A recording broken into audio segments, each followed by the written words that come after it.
Breaking news చూస్తున్నాం. Hyderabad cricket association HCA మరో వివాదంలో చిక్కుకుంది. ఉప్పల్ స్టేడియంలో జరుగుతున్న అండర్-19 సెలక్షన్స్లో గందరగోళం నెలకొంది. ఒక పద్ధతి ప్రకారం సెలక్షన్స్ నిర్వహించడం లేదని ఆరోపణలు వెల్లువెత్తుతున్నాయి. యువ క్రికెటర్ దగ్గర డబ్బులు డిమాండ్ చేసినట్టుగా సమాచారం. వన్ డౌన్ ప్లేయర్గా అవకాశం ఇస్తానని క్రికెట్ క్లబ్ లక్షల్లో వసూలు చేస్తున్నట్లు ఆరోపణలు వస్తున్నాయి.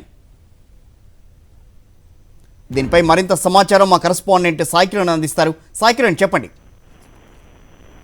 కిషోర్, ఈ రోజు నుంచి 3 రోజుల పాటు హైదరాబాద్ ఉప్పల్ స్టేడియంలో అండర్-16 ప్లేయర్స్ కి సంబంధించినటువంటి సెలక్షన్స్ జరుగుతున్నాయి. అయితే ఈ సెలక్షన్స్ కు తెలంగాణలోని వివిధ జిల్లాల నుంచి కాకుండా ఇతర రాష్ట్రాల నుంచి కూడా వందలాది మంది ప్లేయర్స్ హాజరయ్యారు. మొత్తం అండర్-16 ప్లేయర్స్ కావడంతో వాళ్ళ తల్లిదండ్రులు కూడా ఉప్పల్ స్టేడియం చేరుకున్నారు. అయితే సరైనటువంటి సమాచారం లేకపోవడంతో, సమాచార లోపంతో వివిధ రాష్ట్రాల నుంచి వచ్చినటువంటి వారందరినీ కూడా గేట్ దగ్గరనే నిలిపివేశారు. వారిని లోపలికి అలౌ చేయకపోవడంతో అక్కడ కాసేపు గందరగోళం, తీవ్ర వాగ్వివాదం కూడా చోటు చేసుకుని సెక్యూరిటీ సిబ్బందితో వారు వివిధ రాష్ట్రాల నుంచి వచ్చిన వారిని లోపలికి అలౌ చేయకపోవడంతో బయటనే వాళ్ళ క్రికెట్ కిట్ బ్యాగ్స్ తో సహా తల్లిదండ్రులు అందరూ పిల్లలంతా కూడా ఎండలో రోడ్డు మీదనే బయట నిల్చున్నారు. సో ఇప్పుడు అయితే హెచ్సిఏ అయితే హైదరాబాద్ క్రికెట్ అసోసియేషన్ తో పాలకవర్గం లేకపోయినప్పటికీ కూడా సుప్రీంకోర్టు నియమించినటువంటి కమిటీ ఈ సెలక్షన్స్ కావచ్చు వ్యవహారం మొత్తాన్ని చూస్తుంది. అయినప్పటికీ కూడా సరైనటువంటి తీరులో ఇక్కడ ఆర్గనైజేషన్ జరగలేదు.